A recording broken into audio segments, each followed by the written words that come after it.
반갑습니다. 우리 사랑방 나눔지 우리 공부에 동참해 주신 우리 모든 성도님들 주님의 이름으로 환영하며 축복합니다.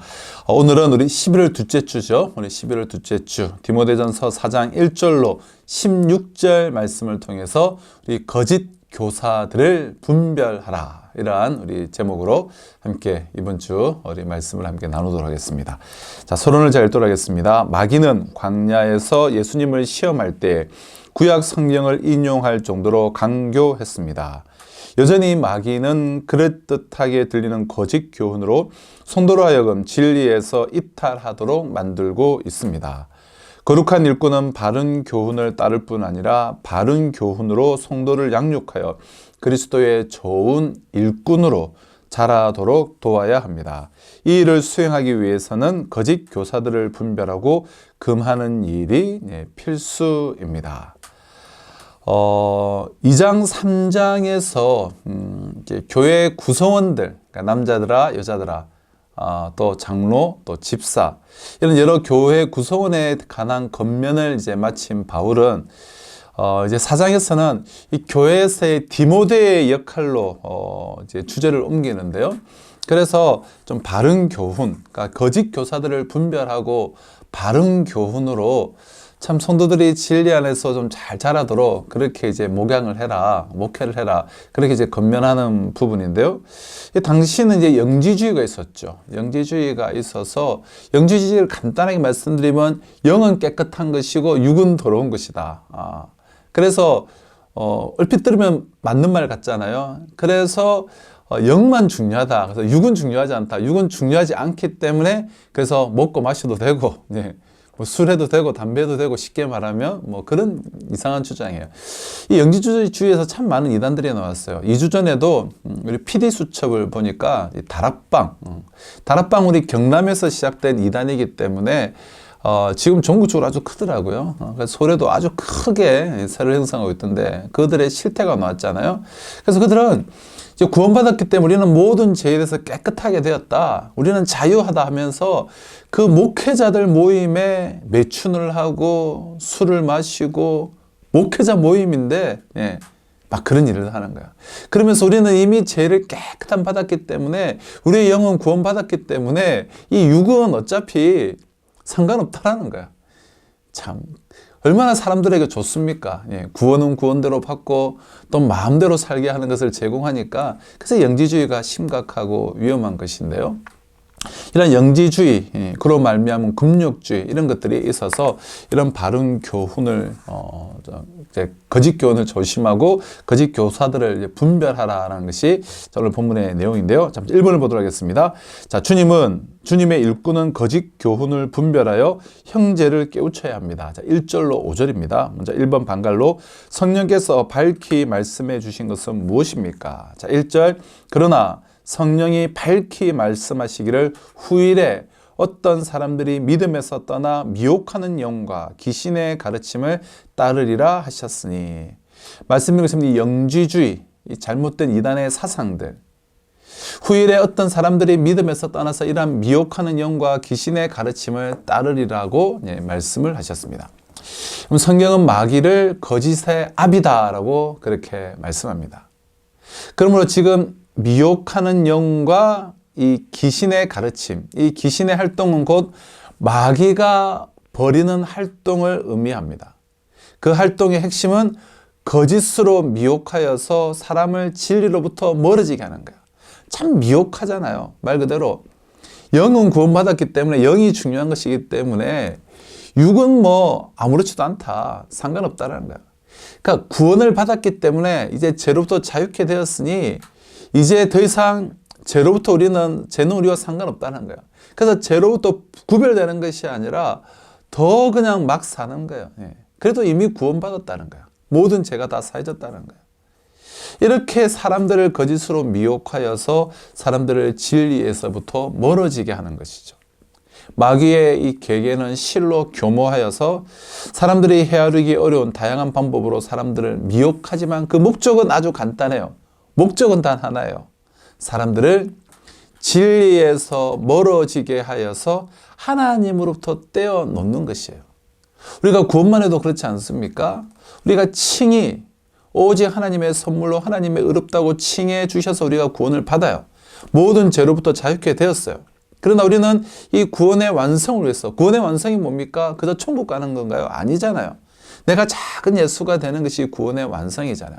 그 구원의 완성을 위하여서 내가 정말 죄로부터 자유함 받고 의롭다함을 받았다면 이제 이 성화되어져 가는, 내가 이거 작은 예수가 되는 이 성화의 분투가 우리의 삶 속에 있어야 되는 거예요.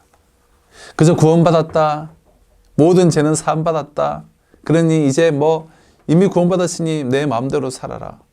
이런 사람들을 이런 진리로부터 멀어지게 하고 결국 하나님으로부터 떼어놓는 것이 거짓 교훈이고, 그것이 미혹하는 영과 귀신의 가르침이라는 것이죠. 자, 이번 거짓 교사들이 가르치는 것은 무엇입니까? 우리 3절 상반절입니다. 혼인을 금하고 어떤 음식물은 먹지 말라고 할 터이나. 이러한 방종의 또 반대는 금욕주예요. 사실은 다 똑같은 것인데요. 그러니까 혼인을 금하고 어떤 음식물을 먹지 말라라고 했습니다. 그러니까 율법주의가 교모하게 영지주의와 만나면서 변질된 것이 금욕주의인데요. 성경은 인간의 이 탐욕을 경계는 하지만 정당한 이 욕구마저 제약으로 여기지를 않습니다. 욕구는 하나님이 주신 것이기 때문에요. 우리가 성욕이라든지 식욕이라든지 다 하나님이 우리에게 선물로 주신 거예요. 그럼 식욕이나 성욕이 없다고 한다면 하나님이 명령하신 인간의 그런 생육과 번성하라는 명령에 문제가 생기게 됩니다. 자, 문제는 욕구 그 자체가 아니에요.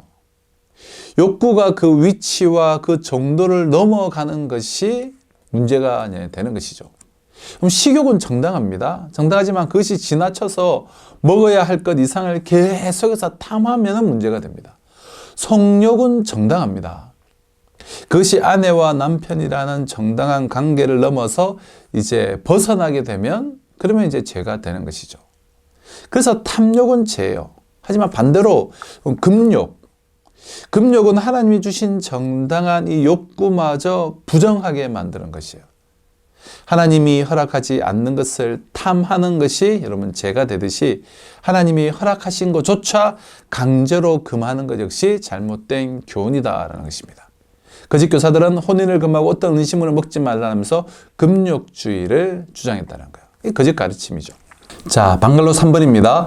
바울이 이 문제에 대해 내린 결론은 무엇입니까? 자, 4절. 하나님께서 지으신 모든 것이 선함에 감사함으로 받으면 버릴 것이 없나니.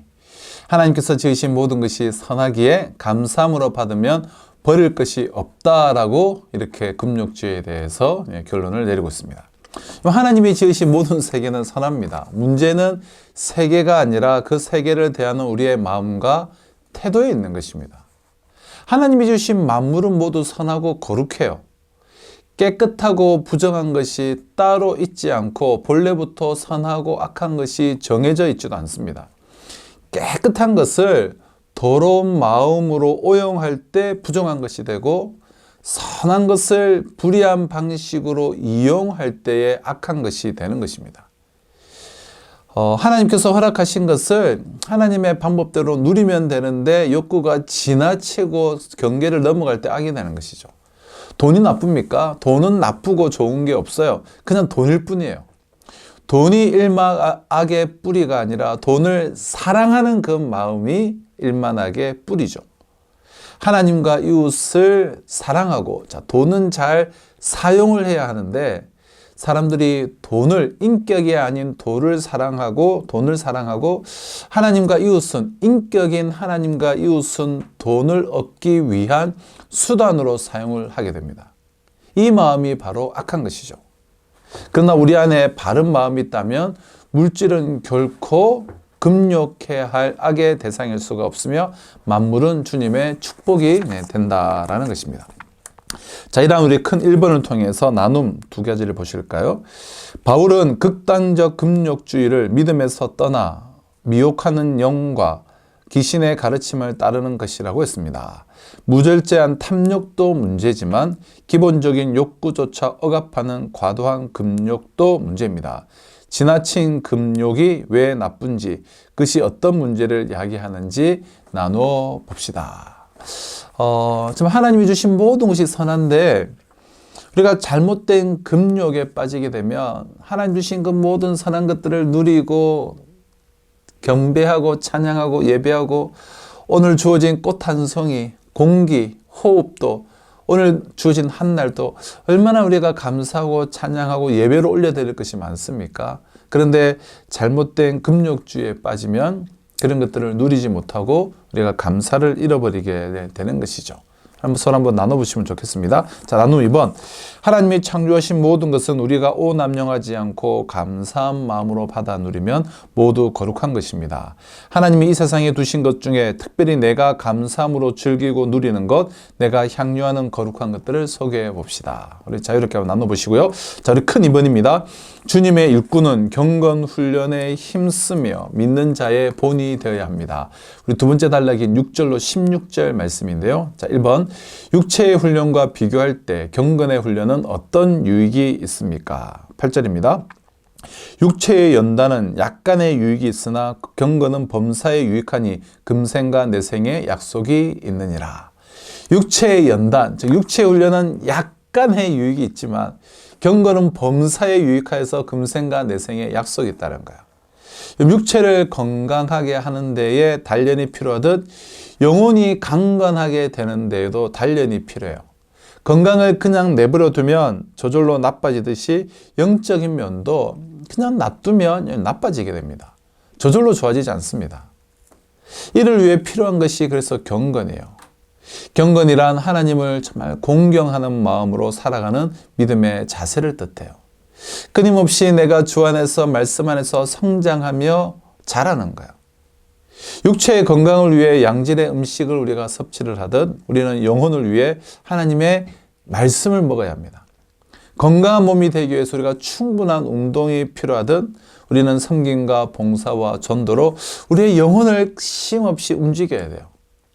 또 몸이 적절한 휴식과 잠을 요구하듯 우리는 기도와 예배를 통해 충만한 영적인 안식을 누려야 합니다. 오늘날 웰빙 시대지 않습니까? 건강을 위해서는 우리가 에너지를 쏟지만 하지만 나의 영혼의 건강을 위해서는 우리가 어떠한 신경을 쏟고 있는지 한번 돌아봤으면 좋겠고요. 자, 2번.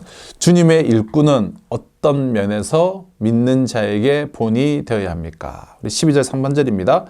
하반절이네요. 오직 말과 행실과 사람과 믿음과 정절에 있어서 믿는 자에게 본이 되어. 말과 행실과 사람과 믿음과 정절에 있어 믿는 자에게 본이 우리는 되어야 합니다. 우리의 속사람이 겉으로 드러나는 첫 단계는 첫 번째는 말이죠. 그러면 경건의 본이 되는 삶의 첫째로 말의 경건을 이루는 일이 돼요. 그럼 교회 지도자는 설교와 같은 공개적인 말뿐만 아니라 사적인 말에서도 우리는 경건을 이루어야 됩니다. 허탄한 농담들 할 필요 없어요, 우리는. 자, 그 다음은 이제 행동이죠. 가르치는 자는 말만 하는 자가 아니라 말 그대로 살아가는 자야 됩니다. 삶을 통하여 본을 보여야 되죠. 경건한 자의 말과 행동의 원리를 본문에서는 세 가지로 제시하는데요. 바로 사랑과 믿음과 정절, 즉 순결입니다. 이 세 가지 원리를 기초로 하여서 우리가 말하며 행동하는 것이 바로 교회 지도자들이 꼭 갖춰야 할 삶의 모습이다라는 것입니다. 예. 자, 이제 나눔 2번입니다. 건강한 몸을 위해 운동이 필요하듯 우리 영혼의 경건함을 위해서도 훈련이 필요합니다. 경건한 삶을 갖고 가기 위해 내게 필요한 훈련은 무엇인지 우리 이야기해 봅시다. 우리 서로 좀 이야기해 보시면 좋겠어요. 훈련에 우리가 전념하고 좀 지속적으로 훈련 앞으로 나오는 것이 참 중요하죠. 우리가 바른 교훈으로 교육을 받아야 그리스도의 좋은 일꾼이 됩니다. 여러분, 우리가 정말 이 훈련을 받는 일에 참 보다 더 앞으로 집중했으면 좋겠다 싶어요. 신앙이 자라야 되지 않습니까? 신앙이 자라지 않는 모습만큼 여러분 끔찍한 모습은 없어요. 여러분, 건강은 그냥 놔두면 저절로 나빠지듯이 영적인 건강도 마찬가지예요. 그냥 종교인으로 신앙생활 10년, 20년, 30년 한다고 우리 신앙이 자라지 않습니다. 경건에 이르기를 힘쓰므로 우리가 주신 사명 잘 감당할 수 있는 우리 모든 성도님들 다 되실 수 있으시기를 주님의 이름으로 축원합니다.